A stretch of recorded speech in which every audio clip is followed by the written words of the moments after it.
Hello, welcome everyone. Welcome back if you've been here previously, and welcome for all the newcomers as well. We're about to start the second panel for the AI Governance Conference. My name is Elliot Ash. I'm from the Center for Law and Economics at ATH Zurich, an interdisciplinary research group looking at economics and law and artificial intelligence.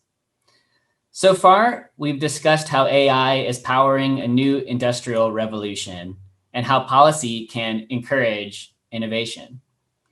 But revolutions can also cause harm, some collateral damage. In this panel, we'll be discussing some of these critical issues for AI governance and how consumers can and should be protected. So we have an esteemed panel of speakers to discuss these issues. I don't have time to reiterate all of their CVs. They all have their own lengthy bios on the conference website, so please check that out. But as a quick introduction, I'd like to introduce first Paul-Olivier Dehaye, who's the founder of PersonalData.io, a nonprofit focused on making data protection rights individually actionable and collectively useful. Second, Jan Kliessen, Director of Information and Action Against Crime at the human rights organization Council of Europe. Third, Marcel Salaté, Professor at EPFL and Chair of the Digital Epidemiology Lab. Fourth, Miguel Amaral, a Senior Economist at the OECD Public Governance Directorate, working on the regulation of new technologies at the Regulatory Policy Division. And last but not least, Lila Delarive, expert in digital legal issues and CEO of the Empowerment Foundation. So to summarize what we're going to be doing in this panel, first, I'm going to ask a series of questions, a single question for each panelist. And we'll go through each panelist to answer a question and start some discussion. But after that, we'll have an opportunity for the panel to discuss within themselves, and also plenty of time for audience questions. And overall, as before, we aim to make this panel as interactive as possible. So please keep the machine gun questions and comments in the chat coming. I was reading that during the last panel, and it was really fantastic. Please keep that going. So now we'll start with the questions. Arvin, can I ask, will we do the poll? So you'll see a poll for you, and we'll start off just to get things going. The question is, would you be willing to pay for the usage of certain services on the internet and social media if this allowed you to have greater control over your personal data and more verification of the content? So just take a minute to think about that and answer it. I think this is a trade-off that we all think about individually and economically and socially, that they say that if a service is free, then that means you're the product. And it's a potential place for government to contribute. So we have the results. So you can see there's, I think, at least some tendency towards the agreement direction. About half agree, another 30% strongly agree, and a few disagree. So I hope that this is an interesting starting point for our discussion. So we'll start with a question for Paul-Olivier. Paul-Olivier, what is the difference in the issues that the government has to deal with when regulating data versus regulating artificial intelligence? Hi, everyone. Well, in the context of regulating artificial intelligence, there is a lot more uncertainty about what is being protected against. There's a lot more uncertainty about the risks associated to the use of that technology. The advantage that I see around data protection is that a lot of regulation already exists. A lot of instruments, the biggest one being maybe the GDPR, exist to regulate the collection, the use, the accountability around data, personal data in general. And these are very complex instruments, and a lot of work has already been done on making them somewhat interoperable internationally. So if your data is being collected in Switzerland and then processed in Europe, what kind of protection should there be on this? What kind of rights do you have over this data, over checking or making sure that this is being used properly. This has already essentially been worked out. Unfortunately, that's only on paper. The enforcement is completely lacking currently. Countries just don't care or are unable to apply current regulations, with tremendous consequences in terms of disinformation, in terms of loss of agency of individuals around their data, and many other problems in that space. So one can really wonder whether introducing additional regulations that might not be applied either, that might be even more complex to apply, is a good idea, while the first layer, let's say, around data protection is already very, very deficient. And this goes back to the issue of trust also in governments, in taking that role of regulation and whether they are effective in that role. Many would say that, and myself included, that governments are currently completely failing in that area and would be very doubtful that governments could take up that role as well in the domain of AI. Thank you, Paul Olivier. So this first discussion has already pointed to some potential problems resulting from AI and related technologies. Leela, can I ask, from a legal perspective and also potentially from a social or ethical perspective, who is and who should be held accountable when an AI application leads to such undesirable outcomes? So, hi everyone. I think that we cannot have a general answer to that question. First of all, we shall define what artificial intelligence is, because up to date, there's of course no legal binding definition of our artificial intelligence. So if you take the Turing test definition, the imitation game, to the definition of John McCarthy in 2007, according to which I means the science and engineering of making intelligent machines, to the most recent definitions of intelligent agents, where a software system which perceives its environment through sensors and acts upon the environment through actuators, there's really an evolving definition of AI, and it will still evolve in the future. Therefore, we cannot just have a general rule of law that will say these are the outcome when an AI system is involved. And due to this broadness, the systems will have different risk profiles and therefore must be treated differently. First observation, so we cannot define and treat the legal consequences of AI per se. We have different AI technical approaches, and therefore we need to assess what are the risks, and these risks will need to have their own specific regulation. So now if we want to answer to your question, who will be liable when AI application leads to an undesirable outcome, whether it's the developer, the user, the regulator, or the consumer, I think that we need to see what are the major risks on how AI can be used. So if we take, for instance, the facial recognition apps, we see that this tech becomes problematic when it has a gender or race bias, or when it is used for surveillance, for instance. So therefore, we would need to regulate the use of this tech to avoid any violation of human rights. Therefore, in that case, I don't think that it's necessarily the one who has created this facial app recognition, unless they have not really taken all the measure to protect the users, but it's how it's going to be used. Now, I think that when it's the main point here, when it comes to damages caused to humans or material damages, the main criteria here to define who will be held liable relies on the automation of the decision-making of a machine. Do the sensors perceive the physical environment or manipulate it?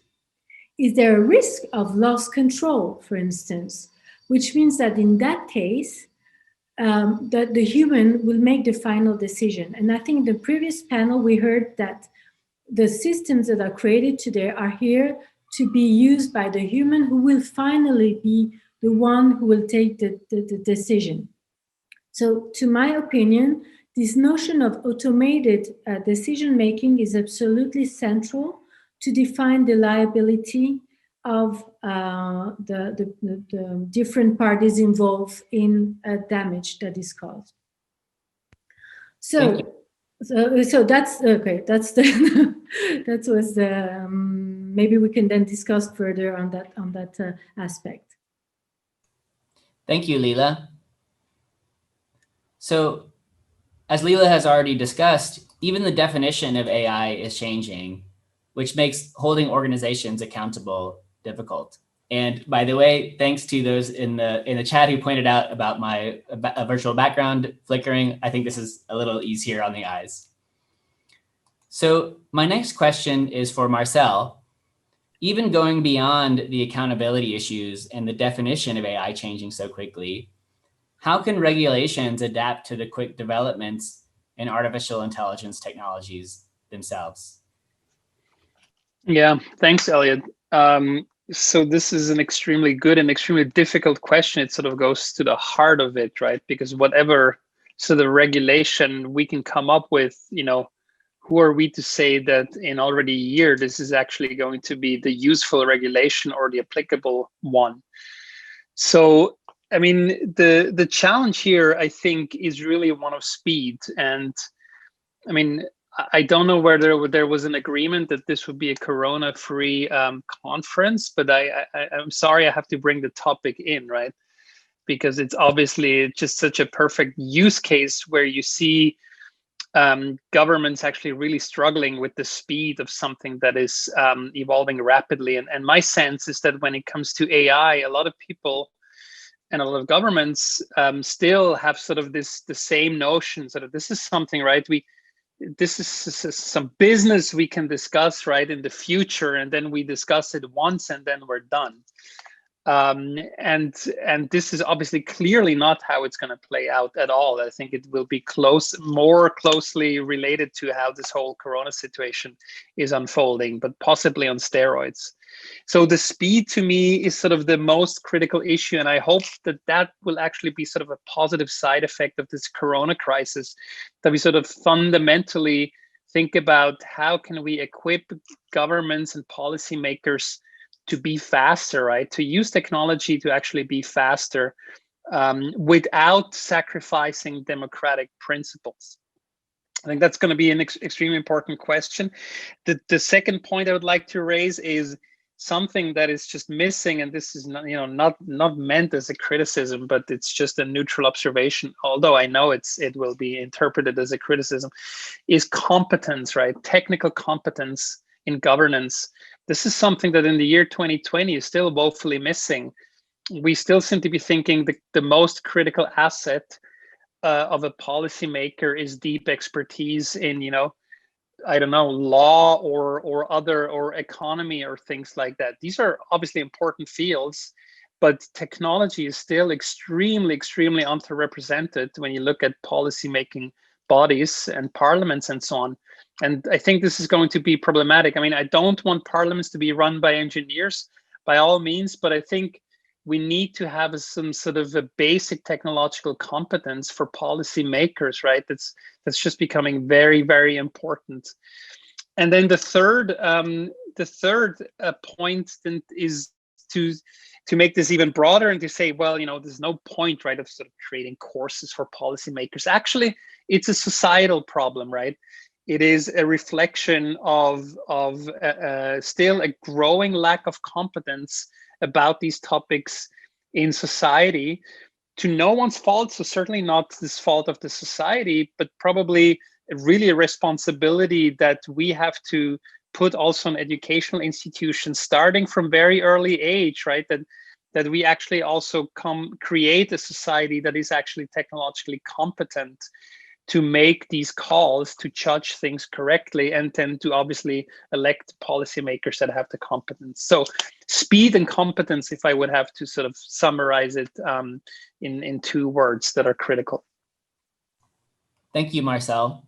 And thank you for pointing to a point of synthesis between artificial intelligence and the current pandemic. I now have a question for Jan, which I think is relevant to both issues.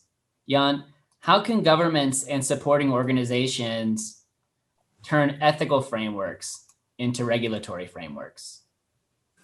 Thank you. Thank you very much. I'll also turn the virtual background off. I think this is clearer rather than the flickering. Thank you very much for the question. Perhaps 2 words about who we are. You kindly introduced the Council of Europe as a human rights organization. We do deal with human rights, but we also deal with rule of law and democracy. We're not the European Union. The Council of Europe is composed of 47 member states. It's older than the European Union and has a much broader mandate. The European Union states are all members of the Council of Europe, though, but we have also 20 other countries in Europe that are not in the European Union. What do? We set standards, and we have done so through some 200 treaties in Europe, the best known of which is the European Convention on Human Rights, that I suppose most will have heard of, certainly in Europe, which has a court in Strasbourg to oversee its application.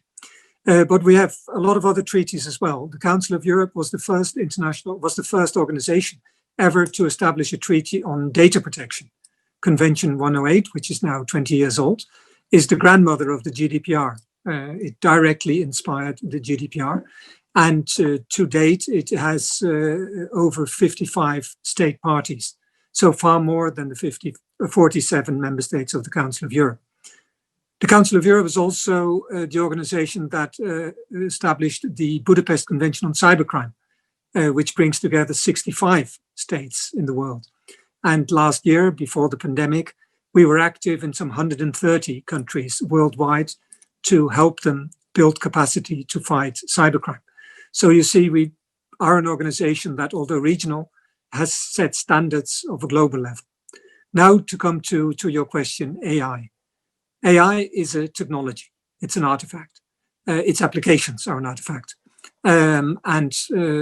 Whereas you cannot regulate a technology, you can certainly regulate applications of AI and also its design and development. AI has, and this has certainly been discussed in the other panels as well, gives us fantastic opportunities.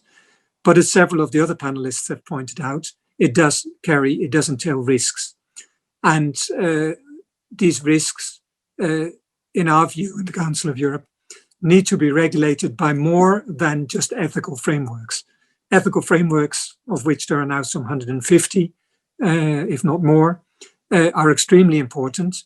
They set very important principles. They present policymakers and industry alike with guidance, but with guidance, not with obligations.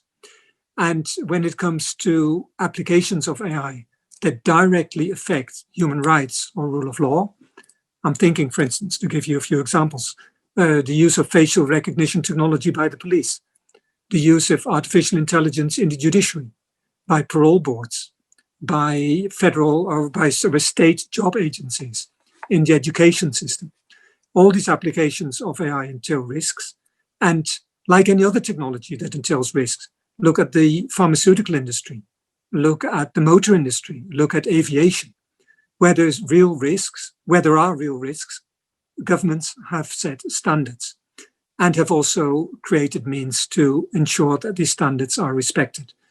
And in our view, artificial intelligence certain applications of artificial intelligence should be no exception. There was a concern, rightly, whether you can leave this to governments. We feel that governments alone cannot do it. And therefore, we're at the moment negotiating with all our member states, with a number of other countries that have wanted to join the negotiations already at this stage. And the negotiations are about a possible treaty on AI. But we're negotiating not just between these governments, we also have industry at the table, we have civil society at the table. because indeed, as was pointed out, the expertise and what can be done and what is being developed is, of course, essential in this context. We hope by December to have a clear answer to move towards a binding legal instrument. There is still some pushback because certain governments fear that regulation might hamper innovation.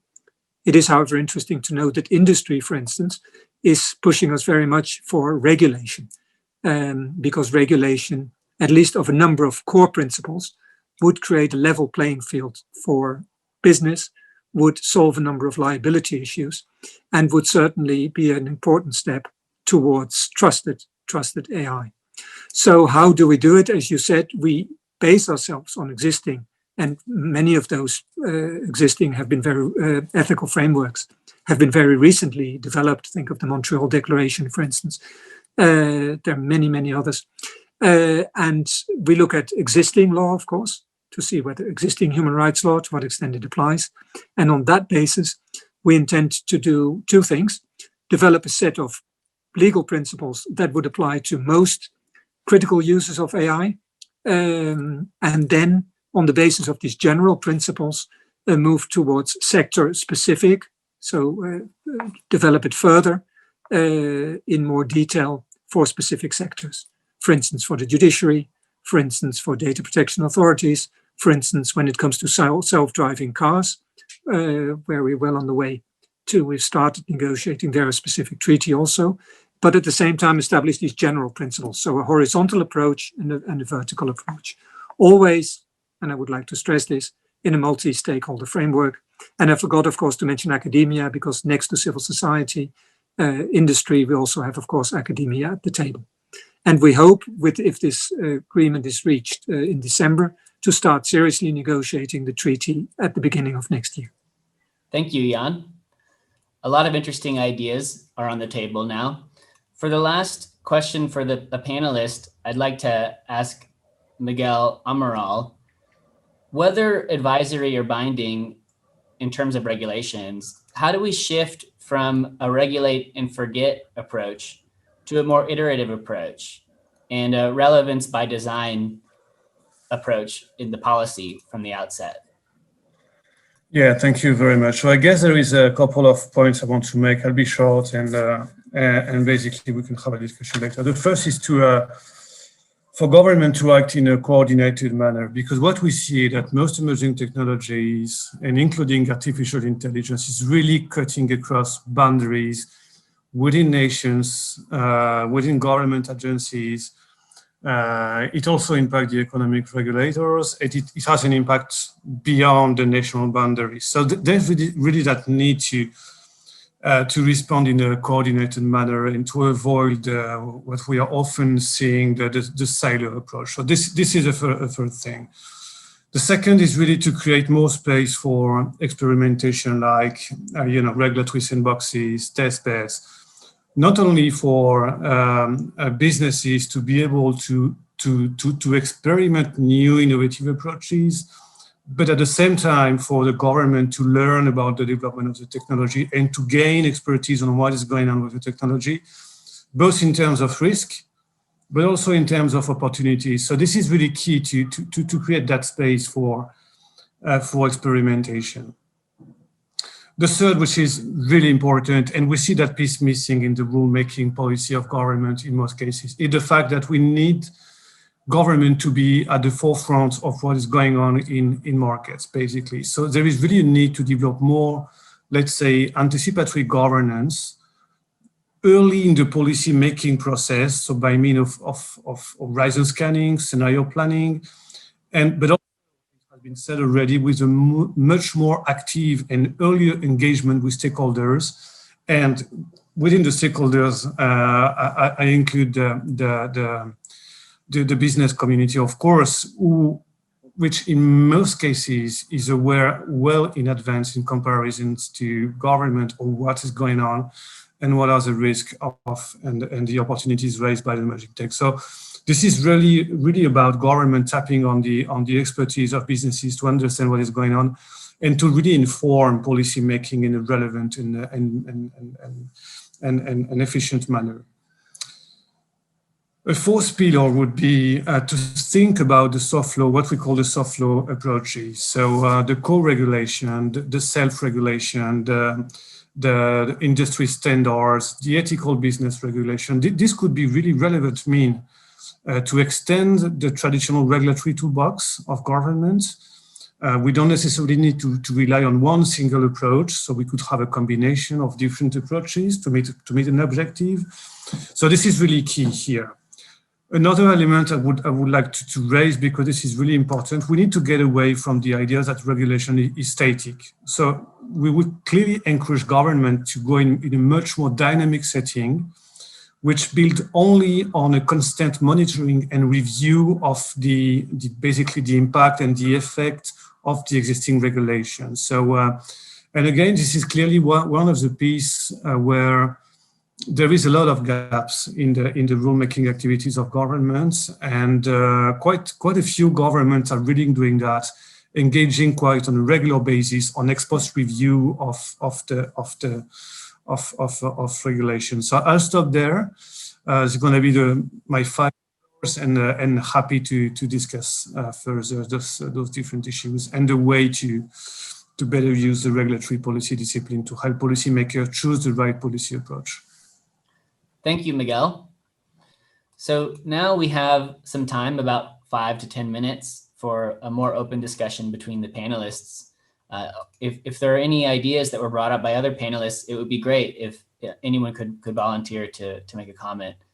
For example, I think the issue of how non-government organizations cooperate with each other when governments could be an interesting issue to discuss, or also to revisit the issue of technical competence of regulators and how that can be improved.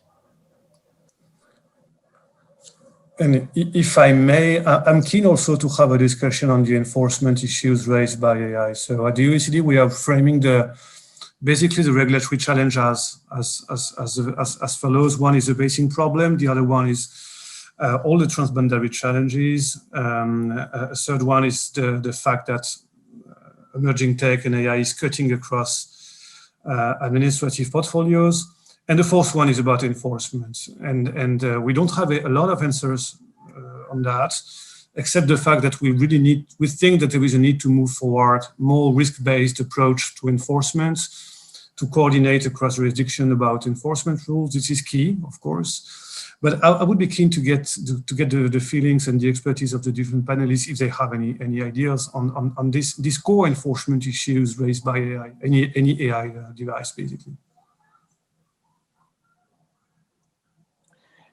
Speaking from personal experience with risk-based approaches, I'm very doubtful that regulators can always assess risks properly.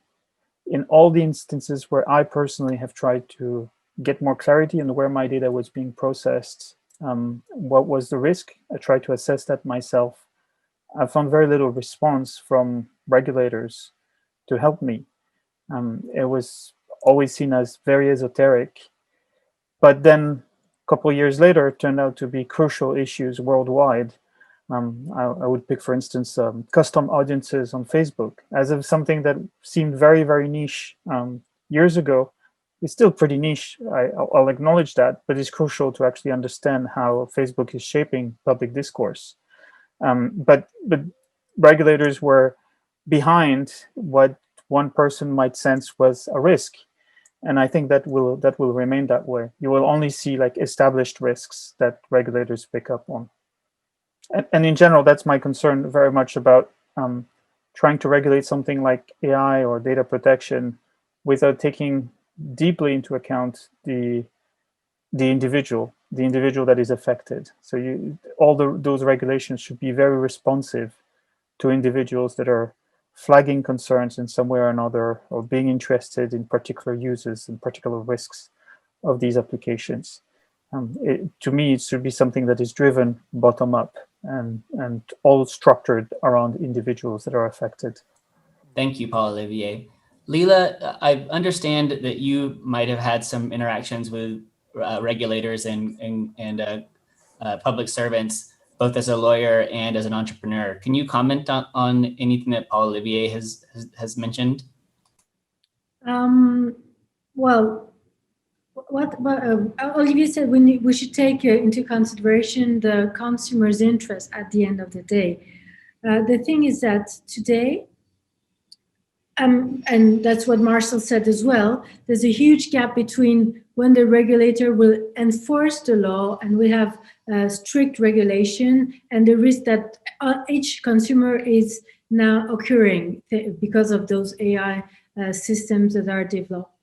To me, the main risk today is having those users not being fully informed on the different type of AI they're using and not knowing, being aware that they have AI systems in the different applications that they are using. So there's a crucial need before talking about regulation that will come necessarily too late. There's a crucial need to educate the people in knowing what we are talking about, what AI is, where they can find AI, and how they can use it. It happened that with these data scandals, it came out recently. We don't want another scandal to come up in a few years, and therefore we need urgently to educate people, whether through academia, with your schools, both you and Marcel, or early on. That's what I'm advocating for, is to really give this knowledge to small children that will be the next consumers, the next generation consumers. And therefore, I think that we should have a more pragmatical approach on how to resolve this problem. Because being a lawyer, I know that unfortunately the law is enforced too late. And if we want to reasonably see law enforcement, I don't see any positive outcome before a few years from now. And it's going to be probably too late. Great. Thank you, Leila. So, if I may, sure, Jan, please. May I react to this for a moment? Very much agree with the literacy arguments and the information of I would say citizens, not just consumers, citizens, everyone basically, and take inspiration from the California law, which has made it obligatory for companies over a certain size to indicate when, in this case, the customers are interacting with an AI operated system.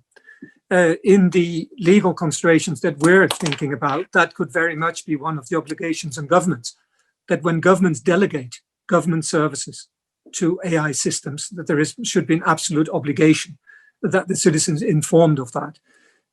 Other elements are, for instance, the human rights impact assessment before a government applies AI technology. Now I'm thinking of use by governments, of course. And when it comes both to use by governments, but also private use by companies, because under our Human Rights Convention, for instance, governments have obligations, but governments have also the obligation to ensure that human rights are not violated by other actors. So not only should governments themselves not violate human rights, they also have a positive obligation to ensure that others don't do so either. So there is an obligation already existing, in fact, in Europe. We're also thinking about certification in this context of particular AI applications. And one of our partner organizations is, in fact, IEEE. I mentioned, business was at the table. IEEE is at the table. And IEEE has made already a number of studies, and has presented studies, rather, on how AI systems can be certified ex ante. And then I would like to make a comment on technical qualifications. Yes, I fully agree that, of course, the legislators should have technical competence and that it would be good that they're informed.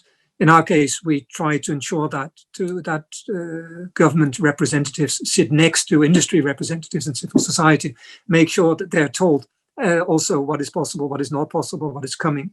But another legal obligation could be technical competence for those who design and use AI. We require pilots to have a pilot's license. We cannot drive a car without a driving license. If people operate AI systems or design AI systems, which can have a huge impact, perhaps it's not unreasonable to ensure that there are also professional qualifications demanded by those who undertake that work and the results of which may have such an enormous impact on human beings. Thank you, Jan. So I'm happy at this point to bring in the audience to ask questions. Marco, are you here to summarize some of the audience questions? Yes, there was quite a rich discussion in the chat, and I'll just point out 2 or 3 main questions that have emerged for the sake of time. Well, first of all, it's just a consideration. There was this thread of discussions saying that COVID, since it was mentioned by one of the speakers, has indeed sped up some debates around data protection, especially the discussions around privacy when it comes to contact tracing apps. But more specifically, when it comes to the questions, I have 2 main ones for the speakers. One is asking what is being done on increasing the technical competence of regulators to be able to regulate better. I think this connects also to the last point mentioned on literacy and capacity building of not only regulators, but policymakers at large. And then another question is asking, it was mentioned and talked about societal issues and the need for society to increase its competence as a whole. How can this be achieved? And more importantly, as a follow-up question, what is the role of academia in this capacity building and literacy exercise? That would be all. Thank you, Marco. Marcel, do you want to start off in answering, commenting on some of these questions or the other discussion that's come up? Yeah, sure. So maybe let me start with the easy one, right? What's the role of schools and of technical schools and universities and so on? I think, well, actually, it's not that easy when you think about it. But to me, at least, it's easy. I mean, we have an enormously important role to play. And we certainly must sort of get out of the sort of classical comfort zone of saying, these kinds of technical schools are for a small group of people only, and we need to be much more open about this and much broader in the way we teach these competences. And we can also obviously do this with the technology, leveraging that very technology, right, that we're also trying to regulate to get that done. That doesn't seem to be such a difficult thing. What I find actually harder is when you do something like that, and at EPFL we've certainly been doing that.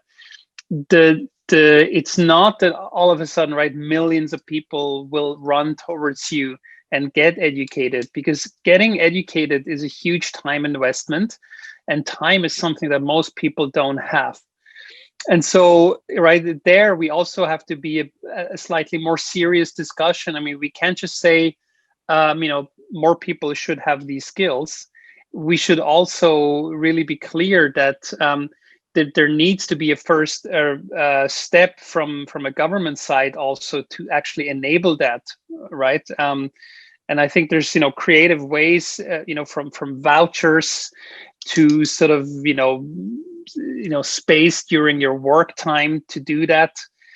But the question is how do we actually enforce that? Because, and this is, I mean, when I think about the schools, I'm not so worried, because this is something we do all the time, right? We sort of come up with definitions what the children have to learn, and that's why they learn it, because we essentially don't leave them the choice. But when it comes to adults, it's slightly trickier. And it's unfortunately the adults right now that need to deal with this situation.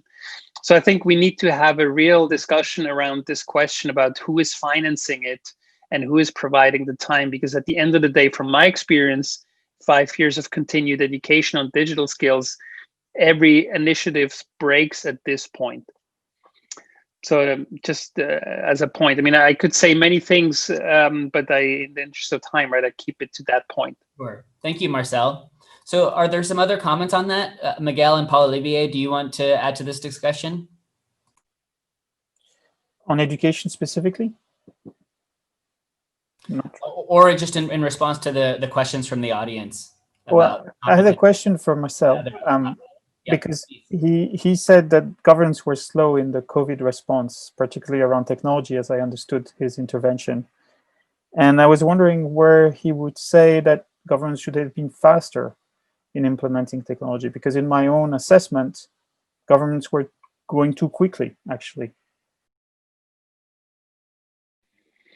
So the assessment with respect to that would be based on, right? I think something that perhaps some people don't understand, and this is maybe not necessarily a surprise if you're not into the policy-making sphere, is that there's obviously only certain things that you can do as a government, namely if it's specifically, if you specifically have the legal basis, whereas, you know, in the private world, you do it unless it is specifically prohibited. So in the case where the population has a certain expectation that the government steps in and does certain things, as it does, for example, in the case of a pandemic response, it's often been very hard to do that, right? Because the government the response often was, there is no legal basis for us to do that. I mean, in Switzerland in particular, there was, of course, the epidemic law that specifically adjusted for that situation. And that's probably something that one should maybe take a look at as an inspiration for any technology response. But then when it came to it, right, still in regulating some of the things that were happening, certain things were happening, certain things were regulated, ordinances were written and so on. But then those ordinances couldn't change very quickly based on, you know, new data coming in from the scientific field, for example. I mean, just to give you one example, right? I mean, you know, by law, the safe distance in Switzerland for coronavirus is 1.5 meters, right? By law. Like, it's not that the virus really cares about that. And as soon as new data comes in that says, you know, 1.5 meters is perhaps not ideal, well, I'm sorry, it is, right? Because the ordinance says it is. And so you would have to go and change that first.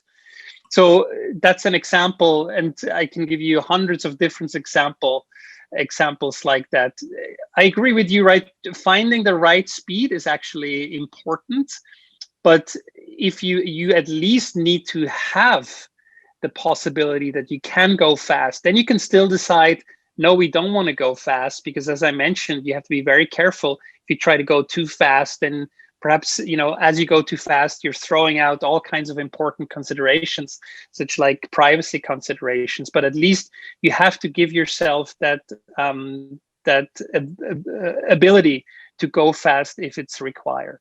Thank you, Marcel. So this actually calls back to something that Miguel was discussing earlier about dynamic approaches to policy, experimentation in policy. Miguel, do you have any other points that you want to pick up on that thread at all based on the discussion since then? No, just to flag also that basically we do think that the answer to any issue related to emerging technologies and AI in particular is certainly not rushing into regulation for two main reasons. One is because we do think that there is a risk of getting it wrong and to choose a regulatory approach that is not relevant. The second is the fact that the regulatory option might not be the first best option. So there is really a need for government, for us to answer to a number of questions. One is what is the stock of regulation applying to my problem? This is a very first step, which is not easy to do, especially with AI in particular. The second is to define what is the right time to regulate. If you regulate too early, the fear is to curb innovation, and if you regulate too late, the fear is really to fail in managing the potential adverse effect of a technology. So there is really that trade-off that needs to be reached.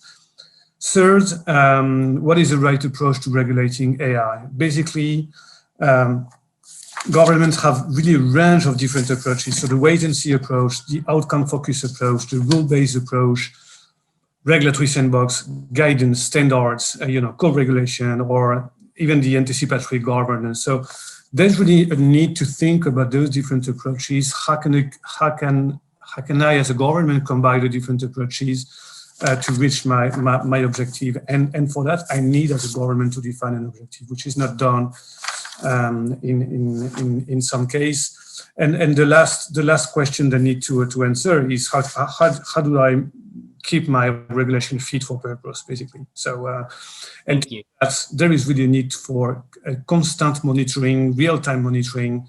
I should say on the on the effect of a specific regulation. So if you are able to tackle those different questions properly, I mean, then you might be able to find some kind of relevant policy approaches to AI. Thank you, Miguel. So one of the issues and suggestions that came up earlier is whether to have licensing for AI workers, AI occupation, kind of like how we have, hairdressers licensing or car driver's licenses, truckers licensing like this. I think it's a very interesting idea.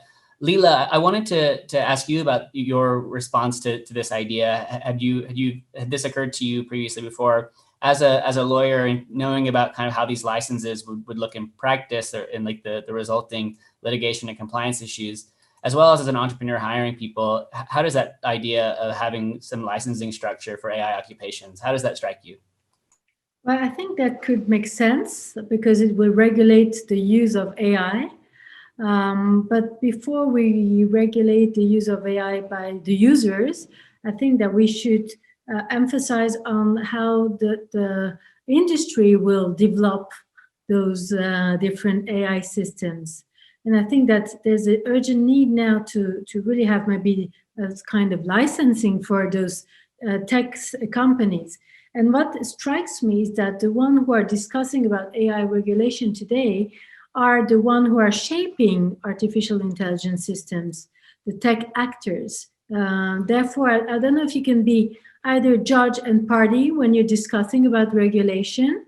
And I think that's we should really, because you see, we have like a foundation for international Geneva, whatever, and you have Microsoft, and you have the big tech companies around the table. But can you really be part of this process when you are in some way also acting on your own interests?